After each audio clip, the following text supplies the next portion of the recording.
Folks, we normally do like a musical intro, but this is a Christmas episode, and it's June, so that'd be weird. Enjoy the show. What you say? I told you that it's time to start the show. That you only meant well. Yeah, the show's gonna do well. Of course you did. What you say? I said let's go.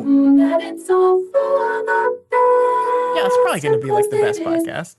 What you say? God, do I have to keep repeating myself? Just what we need. You decided this. Hold up, I What thought we you both say? decided to do this.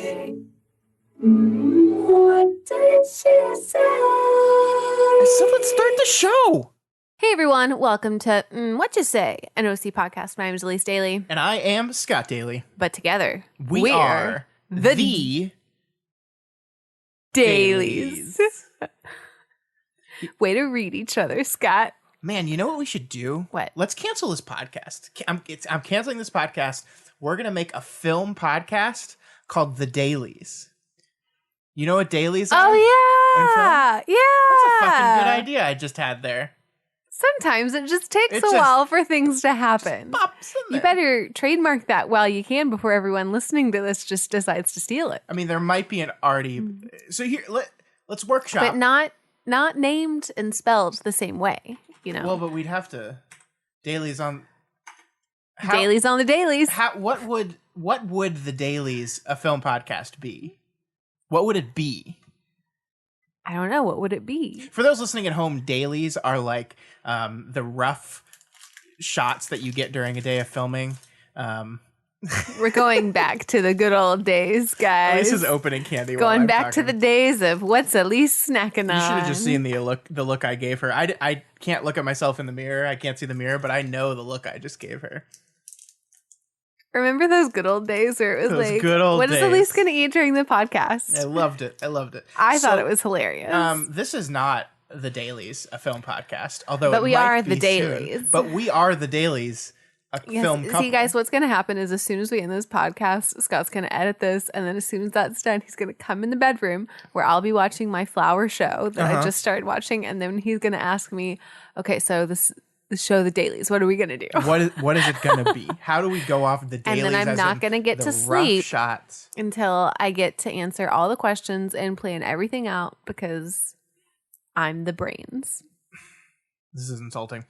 This, though, is the podcast where each and every week my wife Elyse and I go through the hit 2000s teen drama, The OC, episode by episode. This week on the show, we are covering Season 2, Episode 6, The Chrismukkah That Almost Wasn't. Yep. Ooh, drama on this show? true. I don't believe it. Drama on all the shows that we do, Scott, because we bring the drama. Do we? I thought it was TNT. that Daily did drama. that. No, that's not as good. No. Man. Okay. Well, the drama from our week, Scott, we're going to talk through Rosies and Thornies. What are those? Rosies and Thornies is the part of the podcast where Scott and I, we look back on the last week and we talk about the good and the bad, the Rosies and the Thornies. Okay. As always, we're going to start with the bad. So, Scott, Now, which are the goods and which are the bads? what do you think? I don't know. Do you like the smell of the rose or do you prefer the thorn? I mean, I guess it depends. Is it like a poop rose? I mean, I'm not very partial to the rose smell if we're going to get really, like into the weeds with this. Fucking 100 and something episodes into this whole thing, and that's what you I tell me don't now? really like I mean, you knew I never liked roses. Roses are not my flower. What is your flower? I like orchids and I like lilies. Lilies. And I like sunflowers and I like peonies. Oh, but nobody likes sunflowers. I do, Sunflowers are a weed. but they're a beautiful weed. Anyway, Scott, what was your rose? I mean, your thorn. We're going with thorns. My thorn is the world. The world. I'm mad at it right now. Okay. And by world, it's a lot. I mean the Dallas-Fort Worth Metroplex, where we live. Nobody's wearing their fucking masks, and they're going outside. And I'm just watching as our estimated deaths from coronavirus continues to go up again. 2,000 it jumped this past time. Yeah. It was jumping in the hundreds, and now it went up 2,000. Yeah, that's a lot of human beings that we did it. We beat the coronavirus. We're just everything's gonna go back to normal, and it's gonna be fine. And yay! Don't wear your mask. It's fine. Yay! I'm mad about it. It sucks. It sucks going to stores. And I'm not a confrontational person, but I want to go up to every single person and be like, put on your fucking mask. You might be healthy, but you don't want to give it to someone who's not. You don't know who's at higher risk. You don't know who knows people at higher risk. I know people that are at higher risk, and I don't want to give them the fucking coronavirus. Which is why you wear the mask. Yeah. Maybe they don't know anyone at higher risk. Well, they know the world, and I have to interact with them. And yeah, my mask probably is going to make it so I won't get anything that they have. But still, you don't know.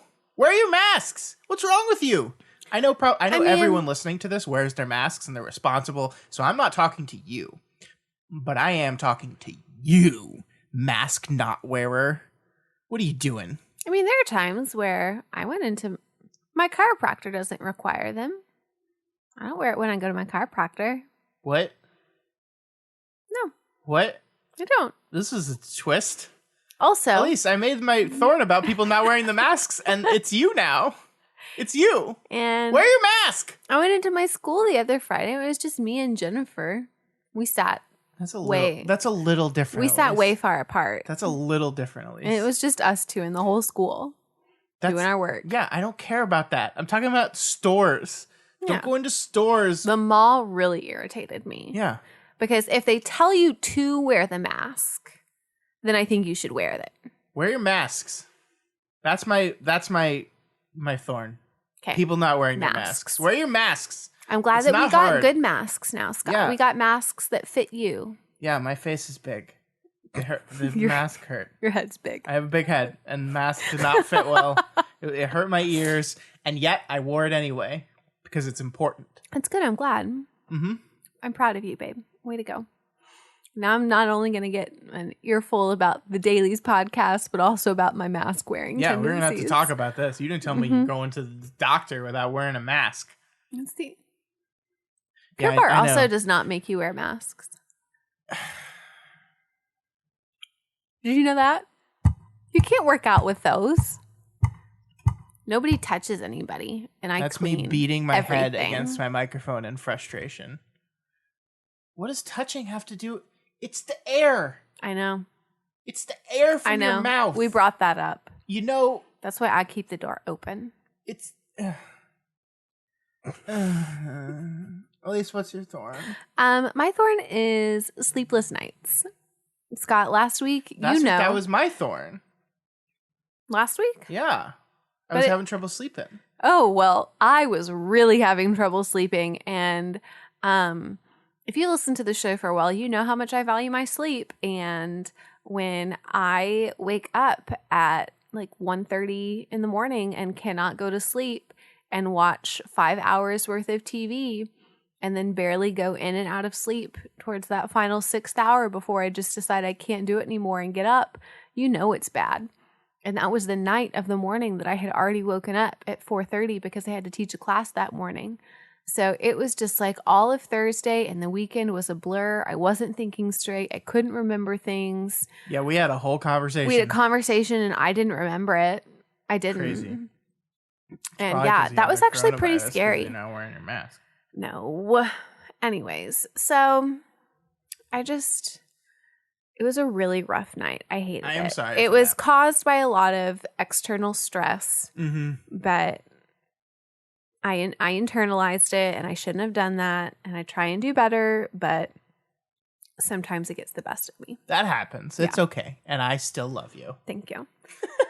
I appreciate that. Despite all of these bad things that you've learned in the thorny section, you still love me, right? Always, Thank baby. You. That's the thing about the thorns is it's part of the rose. That's true. And I am your rose forever and always. Sure. What's your rose, though? So... Wait, or is it my turn? Well, if we're going back and forth, then technically it's your turn. But if you want me to go, I can go. I want you to go. Okay.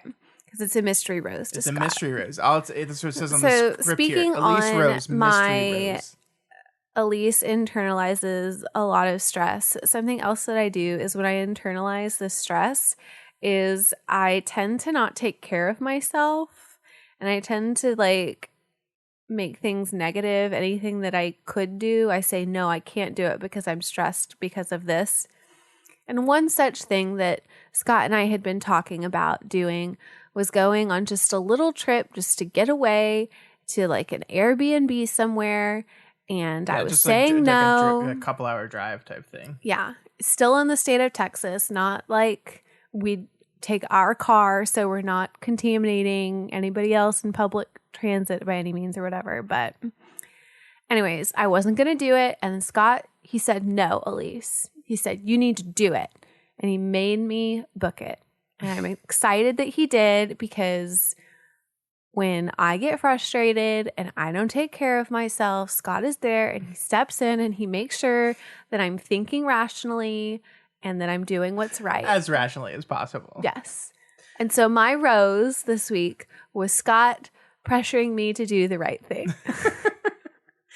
I love you dearly. Thank you. Elyse. But yeah, when you get like bent out of shape about something, it I absorbs understand your entire this. world. Yes. This is what happened. Elyse was in a bad mood, and that's fine. Everyone gets in a bad mood. Yeah. And I was trying to talk her out of it, and I basically said, well, you have the trip to look forward to, and your response is, no, we're not going to get to go. I was like, why not? Just cut. Your impression of me is awful. No, this is exactly how you talk. Just cut. We're not going to get to go. And now we're going. And now we're going. Of course we are, because we were going to get to go, and you just needed to have someone say that to you. Yes. To push you past. And I'm glad I can be there to do that for you. Thank you for doing that. Of course, my love. It is my job as your husband to help you in any way I can. I appreciate it.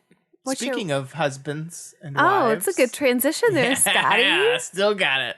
My rose is this week is my parents' 40th anniversary. It was actually yesterday, June the 14th. Flag Day was my parents' 40th anniversary, which is cool. Was it Flag Day when they got married? Like, did they intentionally get married on Flag Day? I mean, did they say, I want to get married on Flag Day? Yeah. No. Well, I didn't know. Like, it's just that's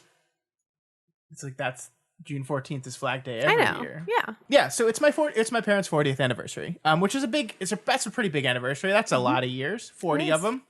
And we didn't get to do anything crazy special for them because of COVID-19 and all the precautions everyone's taking, and having a bunch of family get together right now probably isn't the best idea. But we instead, my little sister and I just brought them some food at their house, hung out with them for a little while. We got them a present, and we just hung out with them. And I'm just very proud of my parents. You know, marriage is not always easy, and 40 years is commendable, especially with the rates that people... And I'm not knocking divorce. Sometimes you got to get divorced. I'm not saying... Like, I know plenty of people that have gotten divorced, but I think it's pretty impressive to make it 40 years. That's true. And I hope that we'll be celebrating our 40th anniversary in 37 short years. And 36 and a half short years. It will be in the year 2057. That's a long time from now. Yes. Holy crap. I hope you get me a beautiful ruby piece of jewelry. You know, if nobody is wearing their masks, they're not going to be a 2057. There will be for humans. Us. We have very good immune systems, Scott. Well, I mean, that's what everyone says right before they die. Scott. What? My immune system. Everybody and thinks yours is so much better because of mine. Everybody thinks they're immune to the zombie plague until they're biting their wife on the arm. If we were in a zombie apocalypse. Yes, Scott. Which one of us do you think would get infected first? Definitely me. Why? Because I'm much riskier. What is that supposed to mean? Wait. What does that mean? Well, I think I'm riskier in the sense also that my job puts me in contact with a lot more people on a daily basis. And so I'm just exposed to a lot more. Hell yeah, that's true. That's true. So. Yeah. That. Would you be one of those people that, like, if their baby was a zombie, they would, like, lie? Or like if you got bit, you would like cover your bite until it's too late, and then everyone would not see you creeping up behind them and bite them on the neck. Would that be you? I feel like in the zombie movie, that's you. That's your role. Definitely. Is everyone okay? And you're like, yeah. Well, And but then it's not because I'm like trying to and then hide you, it. like, It's because put on your turtleneck to hide your neck bite. I would tell someone that I got bit by a zombie, but then I would want to help until I couldn't at the very Who would you last tell? point. Would you tell the whole group? No, I would tell one person. It's a bad idea. What if that one person dies? Then that one person dies. What if that one person's me? That's your mistake. Babe, we're going to have zombie survival classes. This is serious. And you're going to lead them? Yeah. Guess how many zombie games I've played? How many? All of them. Well, I watched The Walking Dead. Yeah, exactly. What's that supposed to mean? It's a bad show. That's what it's supposed to mean. It's bad at prepping. It's bad at telling stories. It's bad. There's that one season that was really good. Yeah, that one episode. That 1 or 2 episodes. So pretty good. Scott, there are no zombies in the OC. Have we chased enough bunnies? Yet. Have we chased enough what? Bunnies. Huh? Did you chase a bunny? What? It's like going off on a tangent. You mean going down a rabbit hole? No, I just say you're chasing a bunny. Huh? Scott, Elyse, talk to me about episode 6 of the OC. I was trying to, and then you were like, huh, what's going on? But this episode is the Chrismukkah that almost wasn't. It's the 6th episode of season 2 of the OC. It was written by Josh Schwartz and directed by Tony Wamby. It originally aired on December 16th, 2004. This was Tony's first of 10 episodes that he directs for the OC. Wamby. Yep. I think it's Warmby. Yeah, you forgot a letter. No, I didn't. You just read it wrong. Oh, it's just all blurring together at the angle that I'm at. It is Warmby. Yeah, it is Warmby, but can we call him Wamby? Because I like that better. Yeah. Wamby. We can. Tony we can, Wamby. Scott, if you tell me about the episode. On Tony Wamby's episode, Holiday Cheer is in the air as Seth plans one of the most extravagant Chrismukkahs ever. Unfortunately, this is also a soap opera. So during the Chrismukkah celebration, Caleb finally decides to tell his daughters, all of his daughters. Oh, I see what you did there. It is a disaster. But Summer Roberts, the best character on the TV show, saves the day and pulls off a Chrismukkah miracle, reuniting the family except for the characters we don't care about, and having a Merry Christmas, a Happy Hanukkah, and presumably Happy New Year. A New Year. A good New Year. New Kapoor. Elyse, what did you think about this week's episode? Well, like I said, Scott, all of the Chrismukkah episodes are some of my favorite episodes of each season. So obviously, I love this episode because it lets Seth be the ultimate Seth. And that's why I like it. Scott, what did you think about the episode? Oh, that was short and sweet. Yep. I loved this episode. Of course you did. This episode was a ton. You know why you liked it? Why? Josh Schwartz wrote it. He did. Josh Schwartz. He has a good brain. Brain, yeah. Brain. That's good. He's got a pretty good brain. Josh Schwartz. Good idea organ up there. He's got those writing skills They got that so Schwartz sees. There's so many crinkles in that brain. Like if you open it up, you would be like, "Oh my god, that's so crinkly." Kringly. Because it's Kris Kringle. Are you very proud of yourself for that one? Oh my Kind gosh. of. Yeah, no, I really enjoyed this episode. I mean, it's got all the fun drama that we were talking about from last week, all the really, really soap opera-y stuff. Yeah. But then it's mixed in with, we've talked about how holiday episodes are always some of the best episodes of TV. I think they just go a little bit above and beyond because it's like the Christmas episode, the Halloween episode. I think they just go for it. And I think this is a better one than last year, even though, well, okay, hold on. Let me think about this. Last year had Summer in the Wonder Woman costume. Yeah. That was pretty good. Yeah. But this one has Summer being Wonder Woman. She doesn't have to dress like it. I see what you did She there. just has to be it, baby. Her costume was invisible. Like her jet. Yep. Wonder Woman has an invisible invisible jet. I know. Okay, just making sure. That's why I made the joke about her costume being invisible. Okay. Even though she's wearing clothes. So it's not invisible. She's wearing clothes. She's wearing her costume over her clothes. I see. You can't see it. I see. No, you don't, because it's invisible. I see. That's the point. I see. Scott. So yes, I agree with you. Very good episode. This is another one of those episodes where I'm going to have some thorns. I'm going to have some things I didn't like about it. And I think our thorn is the same this time. It kind of is. Yes. It kind of is. But it's also like the same thing we've been talking about over and over again. And it's not even that I dislike it. It's just that now it's happened. It's confirmation of the fact that it's going to happen. Let's do that. So and confirmation, Scott, of the fact that 1, 2, 3, we hate who? Jimmy. Cooper. Why do we hate him? Because he only does the same things over and over, and it's nothing new. And he's practically Ryan, only older. He's an idiot. So yes. In this week's episode, the thing that we were talking about for the last 2 weeks finally happened. Jimmy Cooper and his ex-wife Julie, who is now currently married to reconsummated on the yacht. They have consummated the fuck out of that ex-marriage. Mm-hmm. They're banging all up and down the OC. Yeah. And their boat. Yeah. So, okay. Okay. Yes, Scott. Julie asked it. She said, if I'm having an affair with my ex-husband, is it still an affair? Yes, it is still an affair because obviously. that is not who you were married to. So, Julie, you're still doing something wrong. Yeah. And Jimmy, you know she's an awful person. You already divorced her. You've seen the type of person that she just goes to and why she goes to him, because she just needs money. Why are you repeating your past with Julie? Just because you're sad that Haley left. That's the thing I hate about this. I find it very hard to believe that even Jimmy Cooper would be this stupid.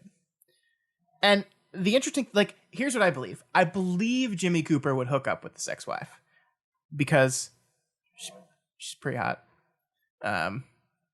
And there's a lot of confused feelings there for being married to someone for as long as they were married to each other. I get it.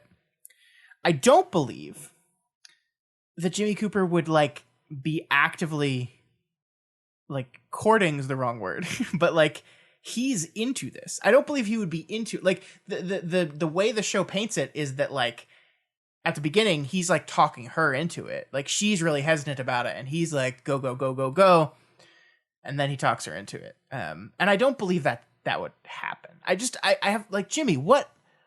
You hated this woman. He does seem to be the one initiating it in every of the scenes, except for the one at the Cohen's house. Kind of, but he's the one that says, hey, let's go to the bathroom. That's true. Here's a general rule of life.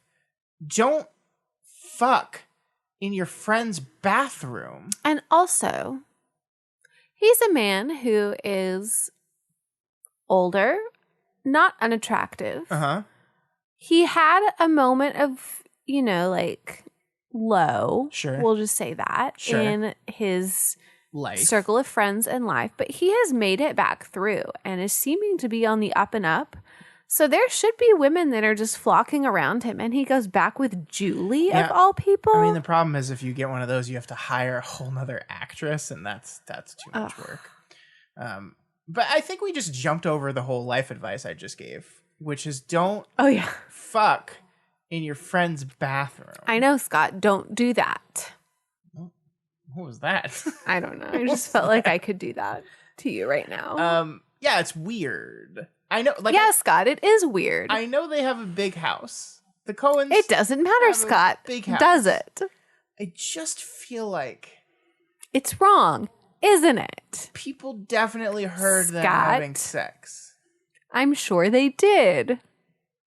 Scott, you're really trying to go for this joke again and again, and I don't like. I have not had sex in a bathroom before. Have you? No. Not. No. Wait, have we? I don't think so. If I say it enough, maybe you'll believe it. I'm starting to doubt myself. Let me look over the records in the event. No. Yep, No? you did Huh? that. You remember that one? No. Mm-hmm. This is the most awkward conversation we've ever had. My mom listens to the show. No. The point that I'm trying to make here is Jimmy and Julie should stop. they should. And well, here's the thing. Like, this is week 1 of them consummating this relationship, and Kirsten has already found them out. They're horrible at hiding They're things. so bad at it. They're so bad at it. There's a storyline in this season. Stop teasing the future. I can't respond to it. You're gonna like it. I can't respond to it. The dogs are playing. Yeah, they're barking a They're lot. playing It's very weird. rough. It's weird. Mm-hmm. Yeah, so I think that's both our thorns. I mean, like, I don't It like is. It's Jimmy, both I of our don't like thorns. Julie. Because he's just there and he's just, it's just repeating everything. And you know what, Jimmy? Just go away and it really wouldn't hurt anything. Isn't it weird Like, how much of a superfluous character he feels like in the show? Well, now? yeah, because honestly, like, you take away the whole Jimmy and Julie thing, and I get what they're trying to say about the whole fact that Caleb had an affair and now Julie is having an affair, so Julie can't really be mad at Caleb because Julie's doing the same thing. But at the same time, you take that out and she could still be mad at him, and it's fine. Yeah, I mean, I And think just- one of the cool things this season is doing is the 2 main plot lines, which is Lindsay and Ryan and Caleb's court case, have converged rather beautifully, rather poetically. Yeah. And then we've got this other thing sticking out there. And it's not like this other thing like the Seth Summer relationship, although I think that plot line got wrapped into this plot line pretty well this week. But it's just superfluous, and I just don't care about him. I wonder if there's people that really love the OC that listen to the show and are like, why do they hate Jimmy so much? I love Jimmy. Like, Nobody does loves that person Jimmy. exist? I don't know. I don't know. So that's both of our thorns. And our rose really is the entire rest of the episode. What? Yeah. Mine's Chrismukkah. That's the Chrismukkah entire spirit. rest of the episode. But particularly because it's Chrismukkah. And yours is a very distinct event. Mine's a joke, babe. I was joking. Okay, please continue your joke. No, you do yours. Did I ruin your joke? You ruined it. I'm sorry. I didn't mean to ruin your joke. But you're too nice to me. Just do your thing. I really enjoy Chrismukkah. I enjoy the Chrismukkah spirit. Uh-huh. I enjoy all of the jokes that they do about both Christmas and Hanukkah put together. It's hilarious. I think my favorite thing too is the Yamaklaus. Oh, the Yamaklaus. The Yamaklaus was brilliant. My favorite part of the episode is when Lindsay shows Ryan the Yamaklauses, which are yarmulkes. No, I think my Santa favorite hats. part is when Ryan shows it to Seth. Holy Moses, it's beautiful. It's wonderful. Yeah. So here's the basic plot of this episode is that they're having Chrismukkah. Seth, of course, loves it. It's a big, big deal. I appreciate how last season it was Kirsten and Sandy that brought the tree in. Mm-hmm. This year it's Kirsten and Ryan that brought the tree in because showing how Ryan is he's part of buying the family. in to the family, Right, into the Chrismukkah spirit, and everyone participates in the Chrismukkah spirit. They and do. I appreciate that too. Yeah, because everyone understands how much it means to the Cohen family. And so they decide to participate. It's going global, baby. It's going global. Now, if my sense of the cultural zeitgeist is accurate, and I do believe it is, this is the year that Chrismukkah sweeps the nation, okay, people? It is. The next we know, we're going to have Eastover. So Ryan invites Lindsay to Chrismukkah because she hates Christmas because she doesn't have a father. Mm-hmm. But she does. And he's going to celebrate with her too. Yeah, he is. And then Seth invites Summer and Marissa also, which is awkward because they used to date. Alex is not in this episode at all. She's visiting her family. Zach is not in this episode at all. He's in Cabo. DJ is not in this episode at all. I forgot where he was. San Diego. Yes, visiting his family for 2 weeks. Woo! You know, you earn that money when you're a yard man. Yeah, yard guy. Guy. Maybe that's why this is one of my favorite episodes of the season, because it's got no DJ, who I don't like. But I do like Alex. And I like do Zach. like Zach. Interesting. I don't know. Maybe I just dislike DJ that much. So everyone's lonely around Christmas, and Seth invites them all over. And I think it's so sweet. I know you don't like Lindsay. It is so sweet how excited she gets about being invited. I will admit to you, as I was watching this episode, I had a sudden moment where I was like, do I really hate her? Okay, I know everything I said about not being in the holidays, which is true. But then I started thinking about Chrismukkah and hanging out with you and the Coens. Right, and about that. And I got inspired, and I stayed up all night, and you're gonna think I'm a really big dork. But, okay. Here. It's a Yamaklaus. A Yamaklaus. Wow. That's wow. Yeah, and I made a whole bunch, and it was fun, and I never have fun this time of year, and I don't know if it was a new holiday or the idea of spending time with a family who actually enjoys the holiday, but... And I don't hate her. I just get annoyed by her. And I felt bad for her, and so during this episode, I had a moment where my heart grew. Maybe a couple sizes How many? bigger. Three sizes? Maybe if that's how much the Grinch's grew. I forgot how much his grew. His grew 3 sizes that Yeah. day. I am a Grinch. I think Lindsay's wonderful in this episode. I think she's great in her excitement. Like, she's being a bummer about Christmas, but it's for a very understandable reason. She's never had a father. She's like never really felt like it's holidays are for family. I think that's a great way for Ryan and her to kind of bond about this lack of family. Like, he doesn't have his family either. He's had to find a new family. And he offers to share his with her, which I think is really wonderful. Her excitement is contagious. I think the parts where she gets brokenhearted are pretty devastating. There's a scene in this episode where Lindsay and Seth talk on the beach for an extended period of time, which is really the first time those two characters have gotten to bounce off each other. And I thought that was a really, really good scene. Your mom said I can maybe find you here. She also said you're not in the mood to see any friends. I'm not. Okay. I get that, but here's the thing, Lindsay. You and I were kin. No, we're not. Yeah, we are. Congratulations, you're a Coen. Welcome to a life of insecurity and paralyzing self-doubt. It's a little soon to joke. Not for us Coens. It's what we do. Laugh through our tears, make jokes inappropriately soon after a traumatic event.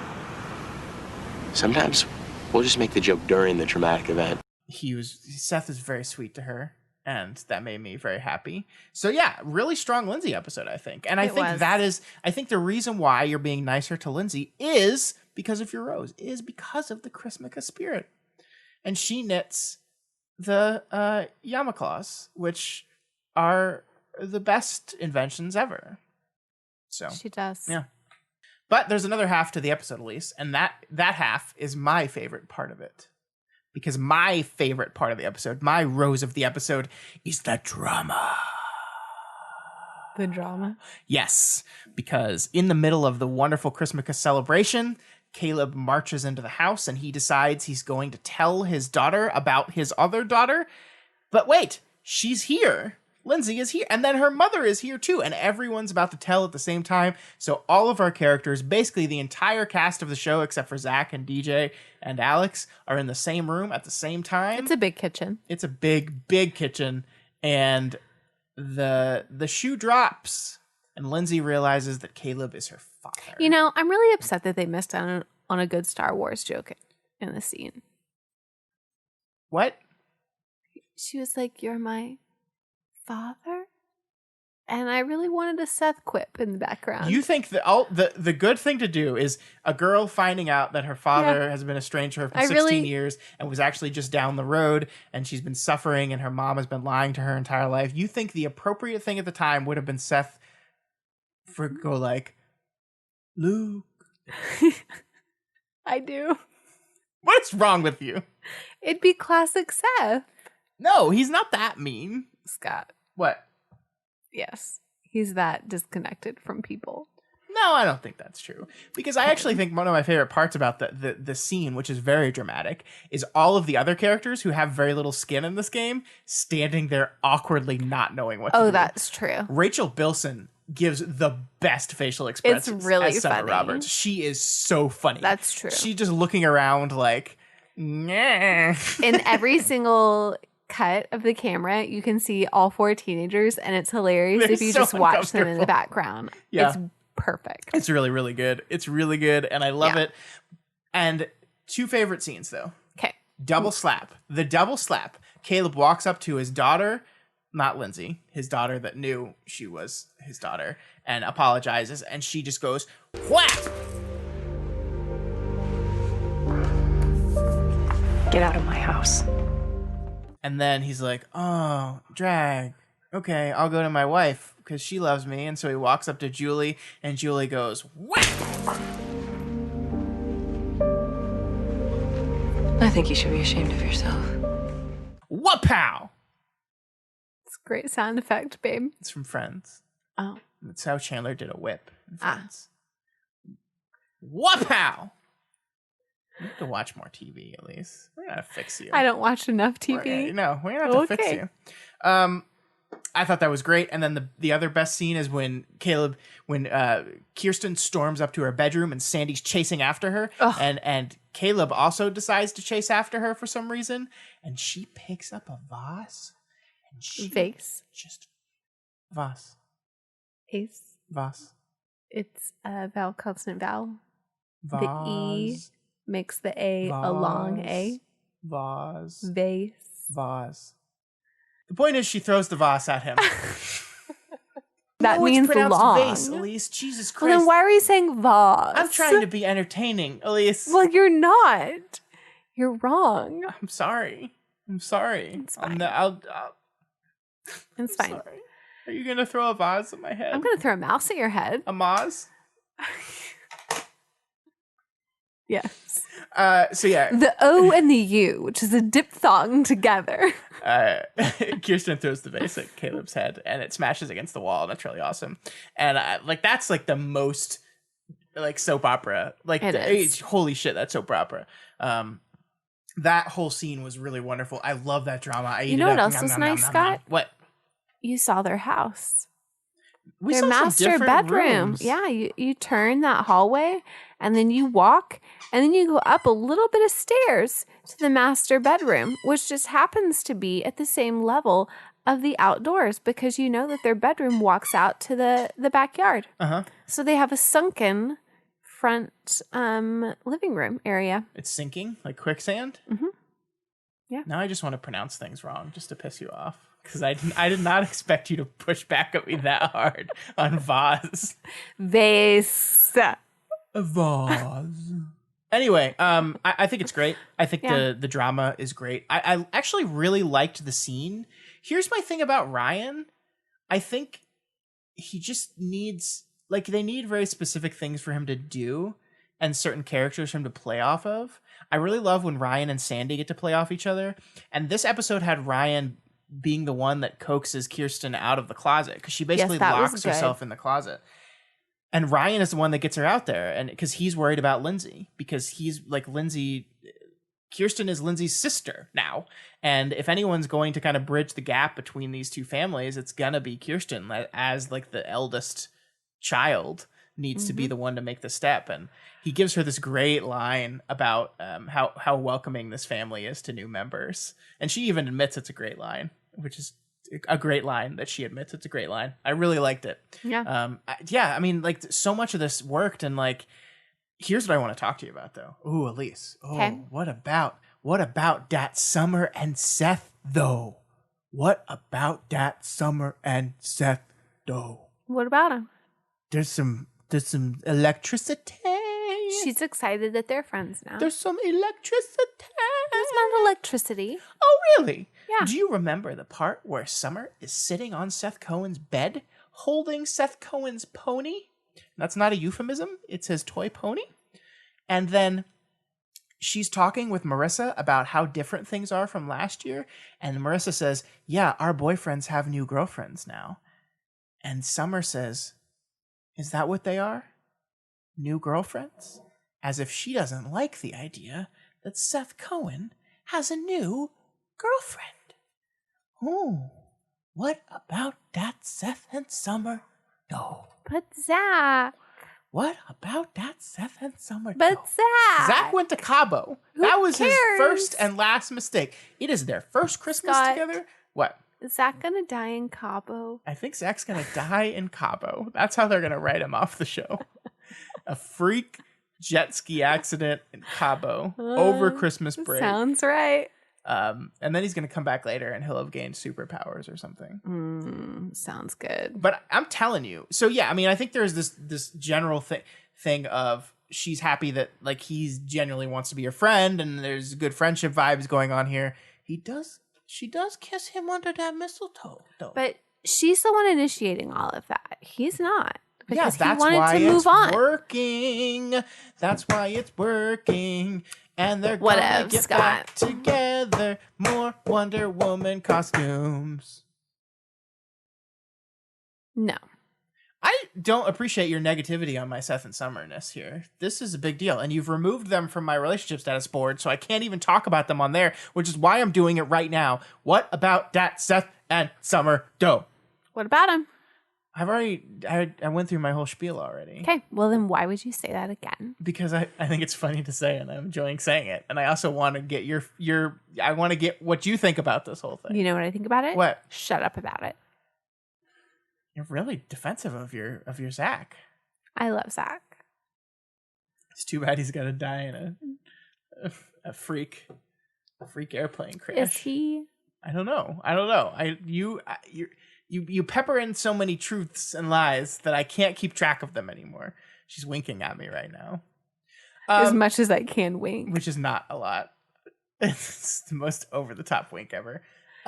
Okay, so that's the episode, really. Right? So, Scott, we have to have your style section. You know what?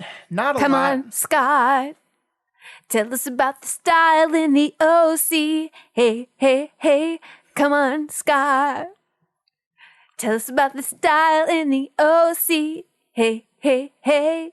There's not a lot to talk about this week. So one of the things that's interesting that the show did, for the first time, they made it cold. The episode opens with is during the winter time. The episode opens with Sandy and Caleb meeting on the boardwalk at the beach, and they're both under the boardwalk.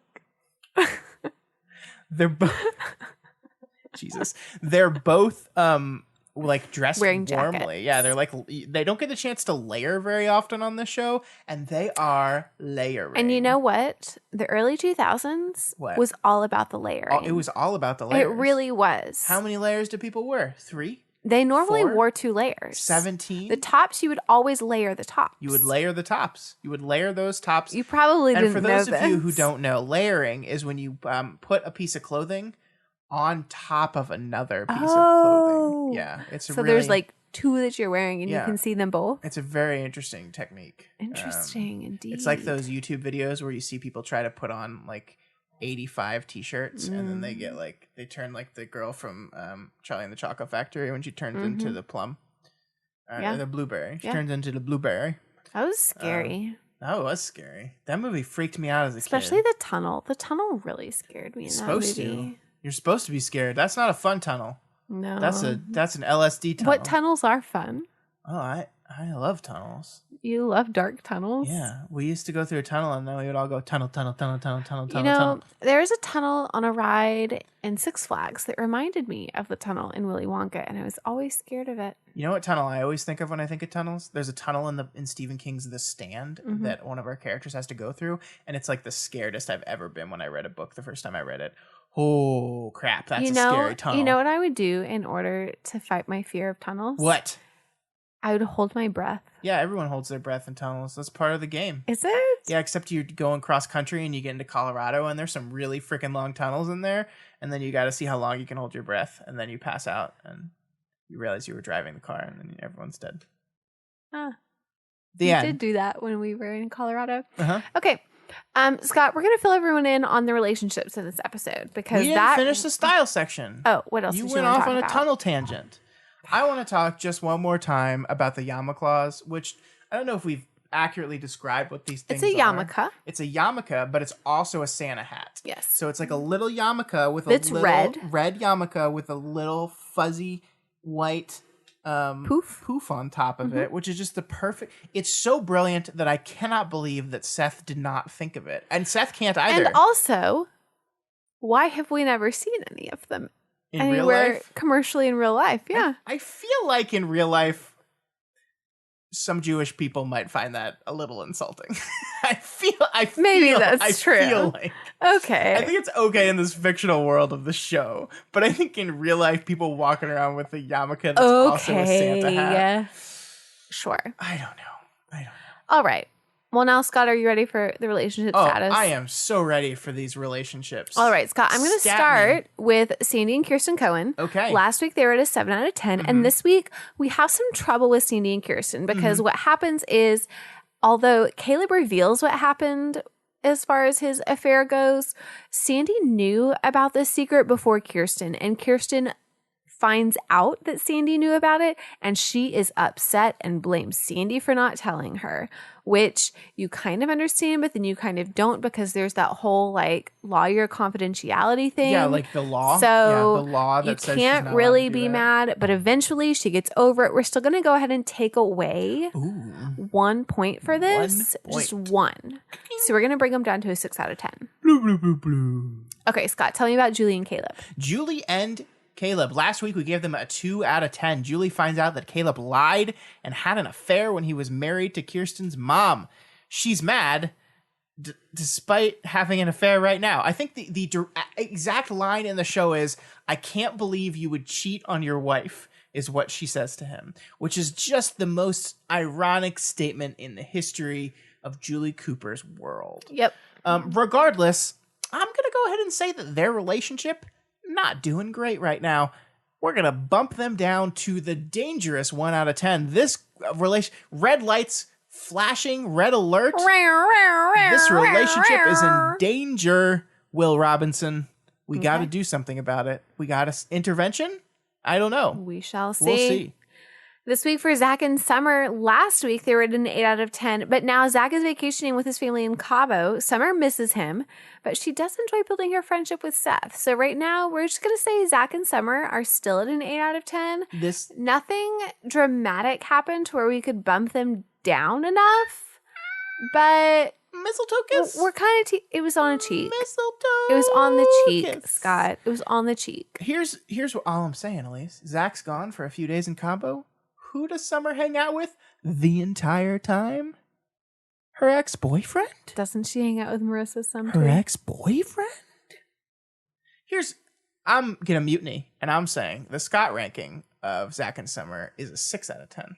Oh. 6 out of 10. Wow. Yeah. 2 whole points. Trouble in Paradise. Okay. But next we have Marissa and DJ the Yard Guy. Last week we gave them a middle of the road 5 out of 10. DJ is not in this episode this week either, and Marissa doesn't have any mistletoe kisses, so I think we're pretty comfortable leaving them at milk toast 5 out of 10. All right. Which is what exactly how I would describe Marissa Cooper as a character. Go back to our other Fantastic Four and their other, Ryan and Lindsay. Mm-hmm. Last week, they were at a 6 out of 10. And this week, Ryan and Lindsay deal with the fact that Lindsay is technically his step aunt. Somehow kind of related. Not biologically, but it's a mess. And they're trying to figure it out. Ryan wants to figure it out more than Lindsay wants to figure it out. But Lindsay wants to be a part of the family. So they're going to go down to a 5 out of 10. Interesting. Yeah. She did originally, halfway through the episode, say, "I don't think we can see each other anymore." She did. But Seth manages to talk her out of that, and they have a nice moment at the end of the episode. But you still want to bump them down. Just one. Okay. Just 1 point. All right. Well, finally, we have Alex and Seth, another couple that had nothing going on in this week's episode. Alex is visiting her parents for the holidays, but at least Seth is privy to this piece of information. So, again, I have to disagree with you on this. Elyse leaves her at a 6. Leaves them at a 6 you're out going of to 10. bump them down? I think this is a mutually exclusive triangle here, and when one leg of the triangle is doing okay, the other leg must. So we're going to have a scalene triangle, not isosceles? Scalene. Okay. You're being obtuse. Yeah, You can have an obtuse scaling triangle. Just saying triangle types, Elyse. Leave Well, me you can alone. name it by the legs Leave or me by the angles. Alone. Leave me alone. Voss. The point is, I'm giving them a 5 out of 10. Okay. And that's it. That's it. All right, 'Cause Scotty. Elyse, here's the question I have for you. Do we need to add Jimmy Cooper and Julie Cooper to this fucking thing again? Do you think they will last? No. Then no. No. I have more faith in Julie Cooper reigniting her relationship with the 16-year-old boy she was Luke? banging last year than I do of them finding a way to make this particular situation work. Then we won't officially add them right now. All right. Okay. And that is it for relationship status. And that will be it for this week's show. Next week's episode is going to be called The Family Ties. Obviously, we're going to be dealing with the aftermath of all of this fucking mess. Like, the greatest thing about this, I think, is that it entangles everybody. This whole Caleb thing. Like Marissa said, it's my family too. It's Marissa's. And then, of course, we got the Jimmy and Julie thing going on, which Marissa's probably going to find out about it because, as we've stated, they're super, super bad at hiding it. Ooh, God, there's so much drama potential. I am curious how Ryan and Lindsay sort this thing out. I just really don't see how you could be in a relationship with your step-aunt. Like, I just think that's too much of a hurdle to get over there. It would be weird. It would be real weird. Especially if they really lean into the she's my sister. Yeah, which... You know, like if Kirsten does that. You know who's going to lean into that? Who? Seth. 100%. Hey, Aunt Linz. Yeah.